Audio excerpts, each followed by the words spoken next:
Welcome to Global Connections on ThinkTech Hawaii. I'm your host, Jay Fidell. Today, we'll talk about Trump's talks with Iran. Will he be able to make a deal with them? Our guest for the show is Dr. Roopmati Khandekar, geopolitical analyst. Welcome to the show, Roopmati. Hello, Ajay. Thank you for having me on your show. Always a pleasure. Iran's theocracy remains dangerous and still plans to destroy Israel and establish Islamic law across and beyond the region. Iran's terror proxies, mercenaries, and agencies are still spreading terrorism. We have to follow what Iran is doing and what it is planning directly and indirectly, just as Trump must do if he is to deal with them. What is going on with Iran? Do we have talks going on or not? Yeah, Jay. So this is round 2 of Trump with Iran, and he portrays it that he's got a plan laid out, but there's a lot of confusion because we know we cannot undermine Iran's capability as the manipulator, dictator of the axis of resistance. That is, they form this terrorist ring with a mission to destroy Israel. So that can never be underestimated in any case, Jay. How much ever diplomacy works, how much ever peace talks are there. This is, willy-dilling the time so that, they have this capability to develop nuclear weapons in the hand. That has to be the point that Israel and US have to target. And currently, just an hour ago, the Houthis, Trump said that they did not want to fight. And he said America will stop the bombing, and they have capitulated. So we see that he was alongside Canadian Prime Minister Mike Carney in the White House. And so this was the US stepping up against the Houthis, which is a Iran-sponsored pirate militant group, you can call it, since March, and 1,000 strikes that the US has done on the Houthis. And let's just have a little gist of what the Houthis are.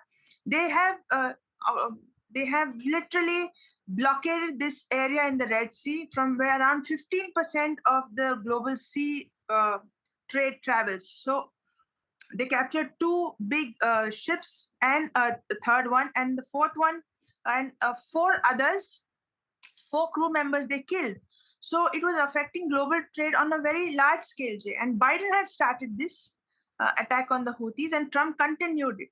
But Jay, the Houthis are Iran-sponsored, and when they attacked the U.S. Warships, so they had a retaliatory attack, and Israel came in and bombed Sana'a International Airport and completely destroyed. This was an answer to the Houthis firing missiles at Ben Gurion Airport in Israel. And Jay, this entire mess that the Houthis created by acting as pirates in the Red Sea was a retaliation to Israel acting in defense of its terrorist attack in the Gaza Strip. So you have a revenge versus revenge kind of a story brewing up over here. And now when we have Trump talking to Iran, it can never be a one-on-one. It always has to take care of all the repercussions, all the consequences, all the factors that affect this region, Jay. Iran never comes alone. And Ayatollah Khomeini has always said that they want nuclear weapons to wipe Israel off the map. So the mission is clear that they want nuclear weapons to wipe Israel off. So Trump kind of gave it a movie trailer saying that we want peace talks or the other option. We prefer the peace talks, but in a few days' time, you will hear about the other option. So it is that Israel and US are planning to strike the Iranian nuclear sites. So it would be like a precision attack without civilian damage, with minimum civilian damage, and it would keep Israel safe. Because once these people are armed, Jay, you never know where the weapons will go. Okay, and so Trump is being pretty aggressive. He's being aggressive by attacking Sana'a. he's being pretty aggressive by pushing Iran. And the question, I suppose, is whether Iran can be pushed and whether Trump is good enough to actually conduct talks with them. It's not clear to me that he is. It's always the art of the deal, and he knows how to make a deal. He knows how to negotiate. But if you look back down the road, it's not clear that he ever made a deal with anybody. So we'll see. Just threatening Iran isn't going to do the job. And Iran has a stiff neck also. Iran is not going to just, be conciliatory with him. I'm not sure the deal can be made, actually. But I know that if Trump wants to blow up their nuclear facility, he can do it. And he can stop them, just as you say. And that would be a positive step, all things considered, for the Middle East. But let's talk about Iran. What kind of a country is it these days? It's anti-Semitic, it's anti-Israel. It's focused on building nuclear bombs. It's focused on supporting proxies. You talked about the Houthis, but there's also still Hamas and Hezbollah and other groups too that Iran supports with money and weapons. I mean, it is a very busy country, and I don't know why it feels that it has to do this, but it has felt that way for a long time and still feels that way. And it's a substantial country with substantial oil revenues, so it can afford to support all these terror groups. It's really remarkable what an awful role Iran plays in the world. Furthermore, it's supported by Russia. And so you have all the bad guys working together. And I don't know what Trump can do really. But I do know we are on the brink of having a major war there. If he doesn't do this, with some nuance, we are going to have a major war, much more than we have now. What are your thoughts about that? So, right, Jay, when you saw that Iran was retaliating against Israel or planned or threatened Israel with the strike, you had these 300 drones fly in, sent from Iran, and they moved. It could have easily been a nuclear weapon. So that is the danger point that we have to take care of, Jay, because that is really a no compromise situation. Because once it gets in the hands of a rogue state, it can be used for anything when in fact they have made it clear what they're going to use for.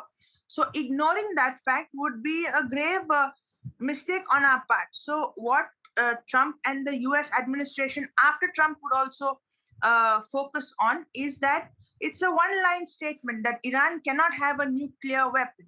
You can talk as much as you want, you can have diplomatic relations, but a nuclear weapon is a no compromise situation. Because Israel is a small country compared to Iran, and Iran is strategic geographically such placed. Even it used to happen in the Persian Empire time, that was difficult to conquer Iran. It has got geographically different terrains. By climate also, climate was also like a soldier for Iran, which would hurt the incoming warriors. So it was difficult to conquer. So warfare fails. But now this concept that Israel cannot go on a land-to-land fight with Iran. So Iran has accepted that it has to just use the nuclear weapon to target. Another reason is the theocracy, Jay. The jingoism of theocracy, that they want to be the head of the Islamic world by wiping out the only enemy of Islam, that is Israel. They consider Jews and Israel as the number one enemy. So that is also a scary part, that when you have Islamic fanaticism, they don't have reason, they don't have logic, they don't have value or compassion for life, or they don't have love for humanity. And that is where the attack is more brutal, horrific. The halal system, slowly torture, slowly hurt, and eliminate. So it's a rogue state. It's a rogue state and I don't understand it. I'll ask you about that. It's a rogue state, and most recently I have learned that they're holding back the water from Iraq, just as Turkey is holding back the water from Iraq, from the Tigris and the Euphrates rivers. And the result is that Iraq has become a dust bowl. and a dust bowl where farmers can't grow food, where the society is disrupted, where the young people don't know what to do except join a terror organization. This leads to violence. And so if you want to do that, you want to hold back the water and treat Iraq as a dust bowl, make Iraq into a dust bowl, you're asking for trouble. You are a rogue nation. No humanitarianism whatsoever. And so I don't understand it, Roopmati. Maybe you can help me. If you talk to an ordinary Iranian person, he might be very reasonable, or she. And we've seen that. We've seen here in the United States. We've seen it on the international stage. But if you look at the theocracy, Ali Khomeini, that's a whole different kettle of fish. And I don't understand why Khomeini can rule with an iron hand when the people of Iran probably don't want to do that. So it's a government that's out of control. It's an autocracy, but it's a theocracy. And you wonder about this country. You wonder about whether a dictator such as Trump could emerge, even when people don't want him to do things, and he does them anyway. And I suspect, and I'd like your view of this, I suspect that if you asked the people of Iran whether they want to blow up Israel, whether they want to cut the water off and be a rogue nation in the family of nations, they would say no, they don't. Furthermore, there are social problems in Iran where some people drive, Maseratis, and other people, they have to walk and they have no money whatsoever. And the lights aren't on most of the day for them. And so Iran is kind of a mess socially and infrastructure wise. So query, how can this continue when you have this, this diversity between the theocracy and the ordinary people? Jay, like it has continued for so many years, and the power that this theocratic state gets is by the disguise of free will and voting that it puts forth. Nobody is voting for Ali Khomeini, or no, he is the one who chooses the president, and the president comes in. There is a two-tiered society in Iran, one which lives above the surface, one which lives underground. Their music is underground, their culture is underground. And Jay, one thing is there, that is adaptability.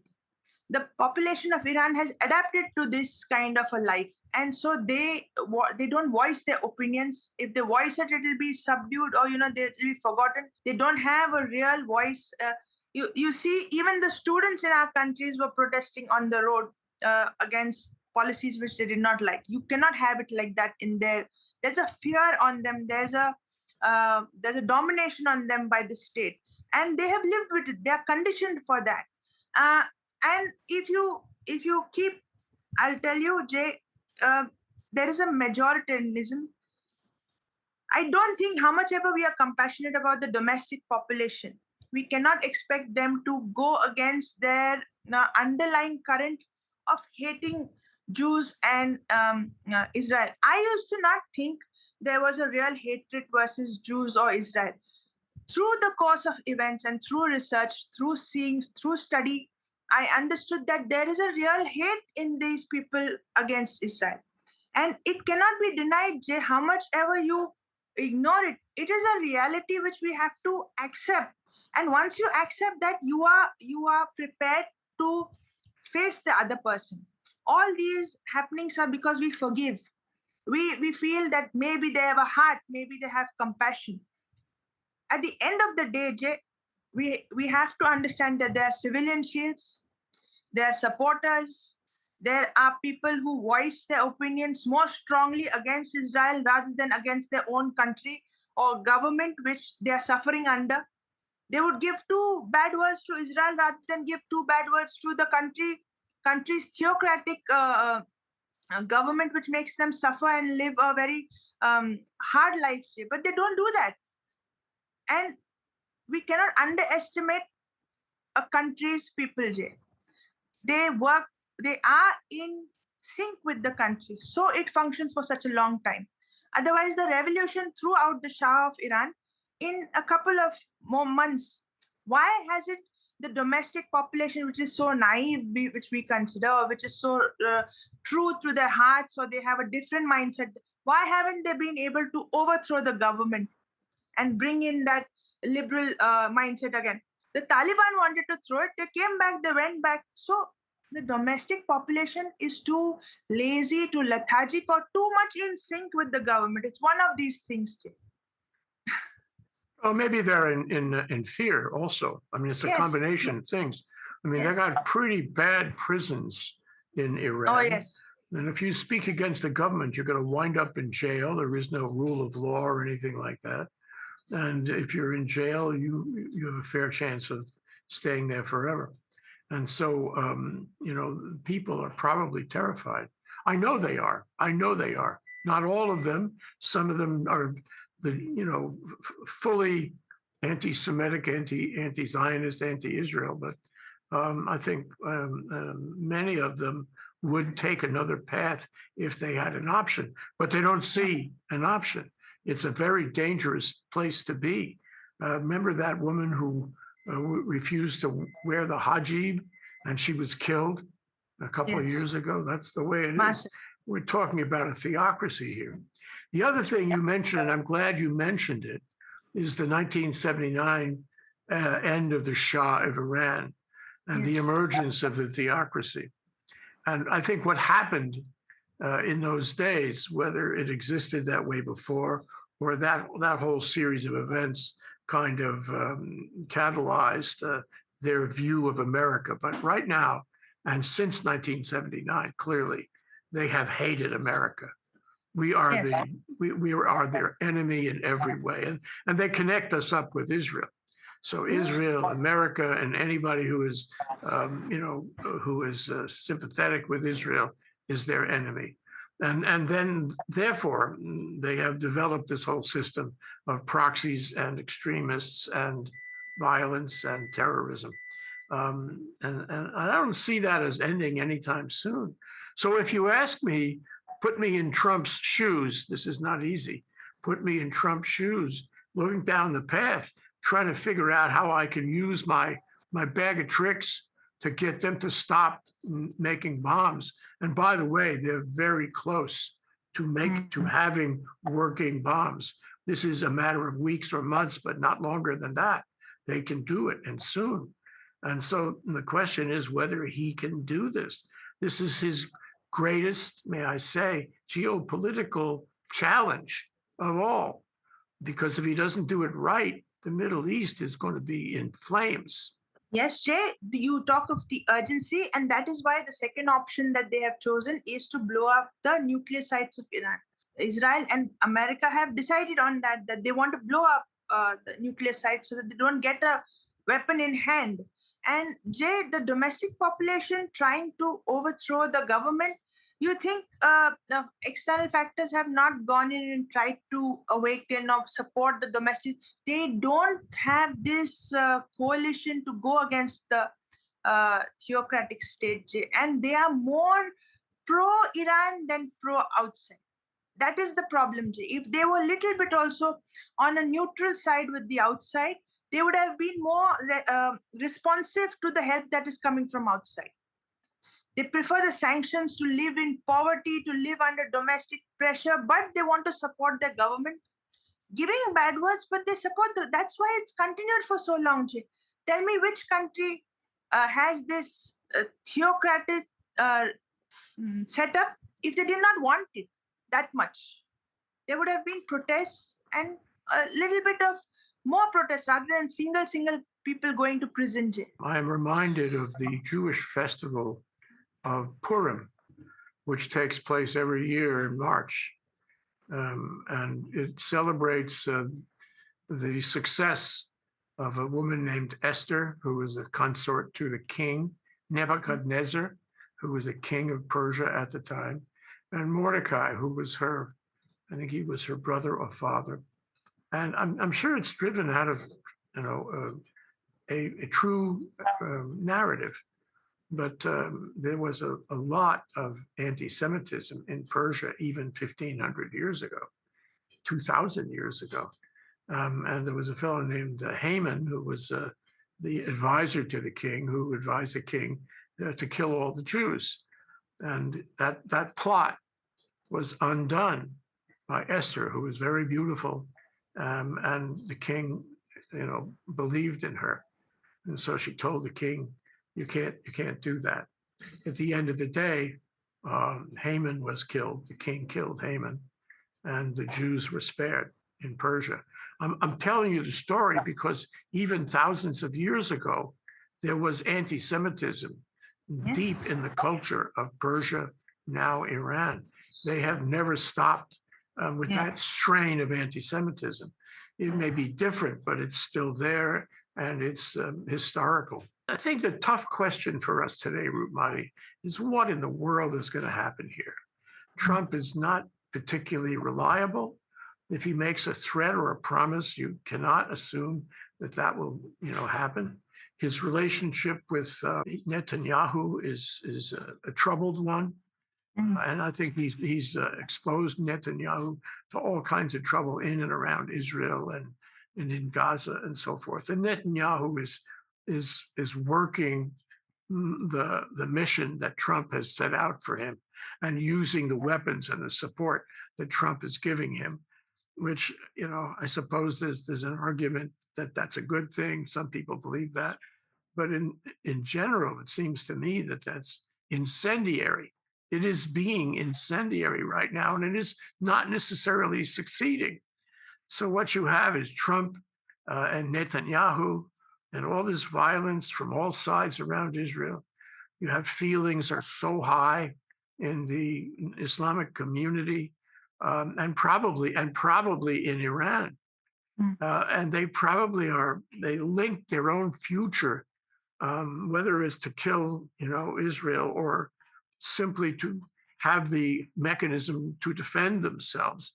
They link their own future to having the bomb. They're not going to give it up easily, especially since they've invested so much. And since they're so close, why would they give it up? And it will have to be some kind of violent attack by Trump and also possibly Netanyahu to stop them. What do you think is going to happen here? I think we have to be ready to focus on the next step between Yes. the US and Israel and Iran. It's all kind of coming together, isn't it? So well explained, Jay. This is what you really went good for. Jay, this we could hurt Iran economically when they did not have money. But with the sanctions on Russia and all that, they got a chance to come back into the economic business, and 300 billion surplus they have right now. So that is too much of money, and that is where the funding started. They started coming back into this, and you can buy these things on the black market. You have a rogue supplier in China also, which would be ready to sell nuclear technology. You have all these people who are these black markets.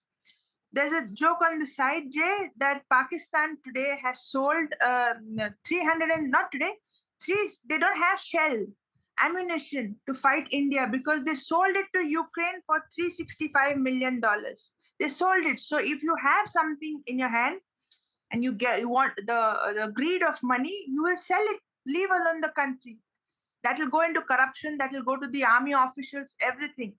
But if Iran has got this much money that it can buy these weapons, it might go and develop it in another place and then transport it. So we don't know that also.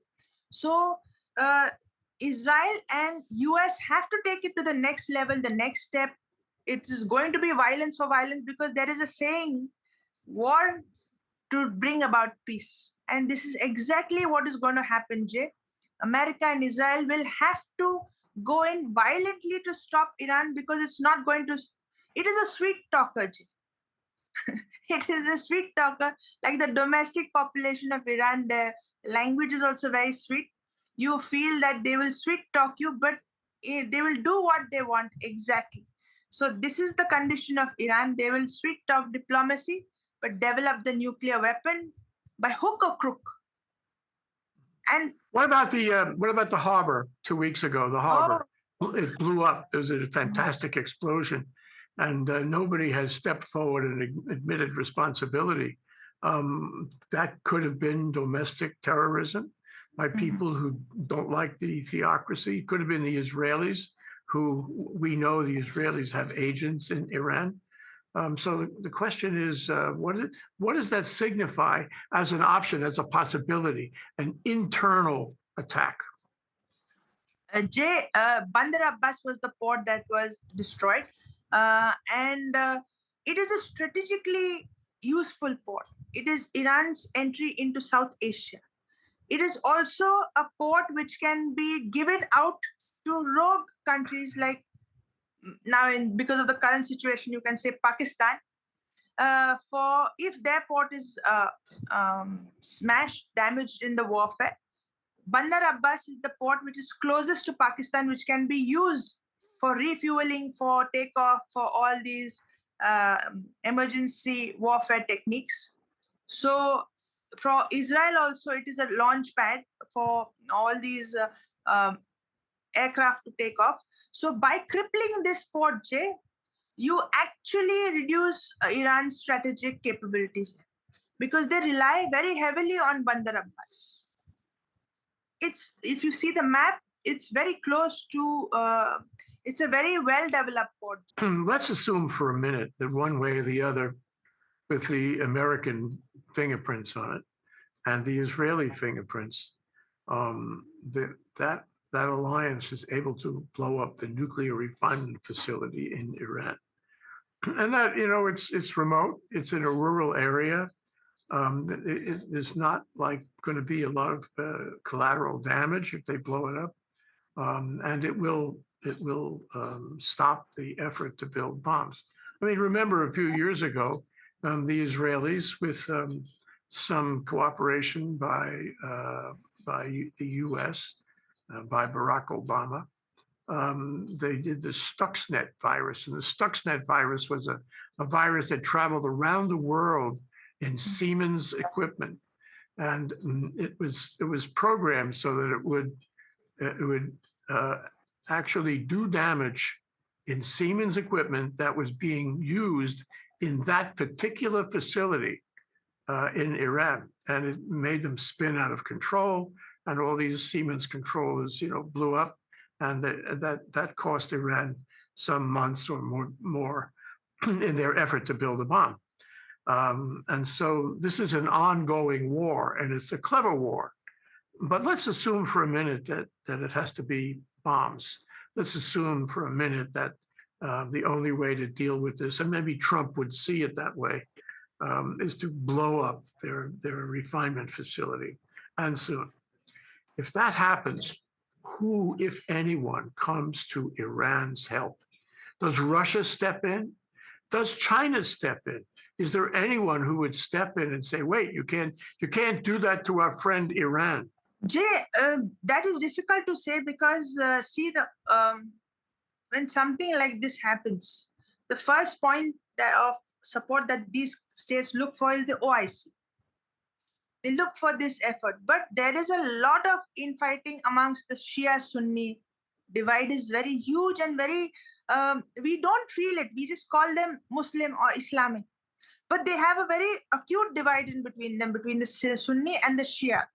Iran belongs to the Shia world. These other people belong for the Sunni world. So, Jay, they don't get along. The Iraq belongs to Sunni. So they have a rivalry in them with which they don't want to support. In fact, they want to destroy the other. So not many countries will come forward to help Iran except for Turkey. Turkey is the one who will be the one along with Iran, wants to take hold of the Islamic world. What about retaliation? Because if you blow up the uranium refinement facility, by definition, that's a limited, geographical attack. But there are a lot of Iranians, I don't remember how many tens of millions outside of that area. And there are many proxies and extremists and terrorists that Iran controls. And remember, too, that whatever happens in that refinement facility, Iran still gets tons of money from its oil. It has a very valuable mineral situation with its oil. So it's fully able, even after that attack, to retaliate. And that means to retaliate anywhere in the Middle East. It means to retaliate, well, anywhere in the world, really, but maybe in the US, because if the US takes responsibility for it, as Trump would, then you have the possibility of a terror attack here in the US. I can see that Iran, there's not going to be boots on the ground here. No. American troops are not going to Iran, so it's just an attack on that facility. Now Iran still has its, what do they call it, the Republican Army, and it has all these terrorists and proxies. They're going to retaliate, aren't they? Jay, so right, Jay. After the October 7 attack, terrorist attack, it was an eye-opener. So let's take a vantage point at the chronology of events, Jay. First, they have destroyed Hamas, gone after Hezbollah, now the Houthis. So when they attacked Iran was always depending on these diverse wings, like an octopus, which they would use to trouble if Iran was attacked. So the US has dealt with the Houthis. Just today, they finish off with the Houthis, destroying them completely. Israel has finished with the other ones. Now, when they go for Iran will be a relatively isolated country in its retaliation chain. And that is where fear of them having a second strike capability will be more at ease. If they had this, the second strike capability would have been on the US bases all over. The terrorist cells which operate all over. There's even a Hamas presence in the recent India-Pakistan conflict. So you see where they have gone, where the funding goes, what the axis of resistance is not just theoretical, it is very real. And Iran was very assured that nothing would happen to it because it had all these proxies bodyguards around it. So by destroying each one by one, there is a lot of patience in the US and Israel in doing so step by step, rather than just going for an all-out attack on Iran. It would be difficult to contain Iran. And Russia would never come into this because, CJ, Russia has seen the isolation phase. It was not that good for Russia. So it is not going to anger the majority of the international community. It is not going to support the nuclear path of Iran to destroy Israel, because they've made it very clear. If it was just nuclear states, how many nuclear states in the world? But nobody, it's always used as a nuclear deterrent. It is never as like a kung fu thing. It's never that focus that I would destroy this country. I would use my nuclear weapons to destroy this country. It's just to keep me safe if another country attacks. Well, it's funny that you mentioned Putin and nuclear, because he made a comment just the other day where he was kind of a left-handed threat again about nuclear. The guy is always thinking, he must have little dreams at night of sugar plums and nuclear bombs, Anyway, it just seems to me that this is a test, okay? We are in a crucible of a series of tests. It's a test of Trump's ability to make a deal or just make a mess. And I expect that he may very well make a mess. It's a test of Trump's relationship with Netanyahu, with the American alliance, if you want to call it that, with Israel. It's a test of Iran's proxies and the terror infrastructure in the Middle East. It's a test of the people in Iran. Are they going to let this happen, or are they going to step up? And I take your answer. I agree with your answer. They're probably not going to do that. But I would offer you this thought, and this is really important. So you have here a theocracy, just as we have, autocratic governments in various places increasing around the world. And the question is, how do you get rid of a theocracy? How do you get rid of an autocracy. It isn't easy. We had a discussion the other day about the fact that it took like 15 years to get rid of Hitler. And it took a war, and it took the loss of tens of millions of lives, maybe hundreds of millions of lives, before he was out of power, thrown out of power.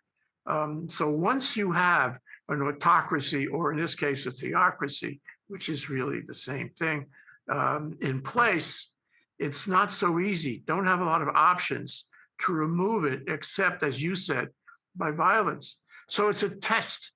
It's a test of how countries who are under the thumb of theocrats and autocrats, how they can get away from that, how they can turn that around. And so far, there's not a lot of good examples to encourage us. So all these tests are happening. All these issues are coming to roost now, all around Trump's threats to Iran. I feel this is a very threatening time, and there could be violence that is irreversible. And once, and we've talked about this too, once you start a war, how do you stop it? It goes back to World War I. Everybody was ready to have a war. Then some little thing about, the Archduke in Serbia got shot, and that was the light lit the kindle. They lit the fire, and then nobody could stop it until millions of people had died. And so I worry about Trump's lack of appreciation for that possibility. But I also worry, as you do, about Iran. Iran should not, cannot be allowed to destroy Israel or to destroy and dominate the Middle East, which it is trying hard to do. Yeah, Jay, because see, we had a lot of faith in the few years that we wanted the domestic population to overthrow this theocratic, autocratic regime. But it's a peculiar case of live and let live. The theocratic setup, Jay, they allow them to have, they know there's an underground life going on. They know there's all these things which are not religious going on, but they allow it. The people who are in the domestic population also knows that they can do this behind the curtains, so they're also happy with it. So it's a domestic problem, Jay. What happens in their house is their house, but none of them raise a point that what this theocratic regime is doing outside of the country is wrong. So or they feel lazy enough, or they're not that active enough. There are a few odd voices, but for any regime to change, we need a awakening. Now this Bangladesh thing happened. In a matter of few hours, the regime changed. So if it has 3 million people ran up to the prime minister's house, and the prime minister fled the country, a new government was sworn in, it's over. So that kind of awakening is never there. Like you said, for the Shah of Iran to be thrown out of power, why did that happen? And after that, nothing has happened. So they don't want to do that. They're very happy. They're peaceful. Their oil prices are low. They're being provided food, water. They're happy in their domestic land. About external factors, Jay, Iran will always remain a rogue state because as one of the sponsors of terrorism. See, when we are dealing with terrorism, Jay, the problem has come in that you have to nip it in the bud. We can't go for the flower, the bloomed part of it. We have to go and find the root and cut the root first. The funding is the root of terrorism. The source of support for terrorism is what drives terrorism. Because when a person is going to blow himself up, he needs support for his family. He needs assurance from his mentors or his handlers that his people will be taken care of. You know that point in North Korea, that if you go against Kim Jong, 7 circles of your relatives are tortured. So you don't want that. So that kind of not to go against the regime is the fear that happens. But when a terrorist knows that his family will be taken care of, he'll have money, he will go to the heavens, he will die in the name of jihad. He goes for it. There is motivation.